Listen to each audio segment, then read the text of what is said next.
Investigations into the recent littoral combat ship LCS scandal revealed many procurement issues, one of which is the lack of oversight and abuse of the direct negotiation method. Sri Murniati Yusof from the Institute for Democracy and Economic Affairs Ideas explains how there is limited transparency in the current procurement method, leading many to exploit it. Is the rampant use of direct negotiation as we can see from the LCS case. So direct negotiation is allowed.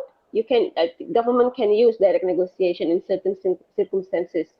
For example, for urgency, for uniformity, for security reason, they can use direct negotiation, meaning that you can directly negotiate with certain vendors. However, there are some rules to it, and I think what's limited now from the use from the current rules of direct negotiation, as we have done our research on, is the first one is this limited transparency. There's no obligation to the government to disclose direct negotiation after. The second one is, of course, I think in our paper we said that one of the weaknesses is the limited accountability on the part of the Minister of Finance. So right now, the Minister of Finance is the agency that approves direct negotiation. So procuring agencies, in the case of LCS, for example, is the Minister of Defense.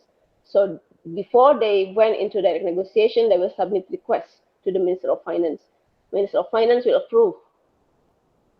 As of now, the obligation to provide all these, documentations and evidences on whether these contractors need to be approved should be coming from the procuring entities.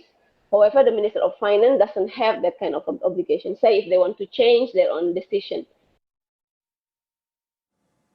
The LCS scandal was a wake-up call for more serious measures to reform our procurement system. To start, Murniati said the government's My Procurement website should be fully utilized to improve transparency. I think the immediate one is actually to require government agencies to really use the My Procurement. There's a platform, online platform called My Procurement, which actually hosts notices of contracts, of tenders, and even sebut harga, which is for the lower value of contract. So before the government agencies call for contracts, they will put these notices on the My Procurement website, and then they will also put the information after they award the contract. So it's good, but I think it's not very widely used by government agencies. I think one of the things that actually missing from the current information is direct negotiation. In the past, I think if you have a chance to look into the website, the government put information on direct negotiation up until 2017, but there's no information from 2017 onwards. She also calls for the Government Procurement Act to be enacted immediately to provide better accountability in the public procurement system. It's actually, in IDEA's view, it's very important for us to have this government procurement legislations. So Government Procurement Act, I think there's a plan under the National Anti-Corruption Plan. So one of the program is actually to have the GPA by the end of 2019, not introducing it to Parliament or tabling it to Parliament by 2019. But I think until now we haven't seen any movement on this. So having government procurement legislations will institutionalize this transparency.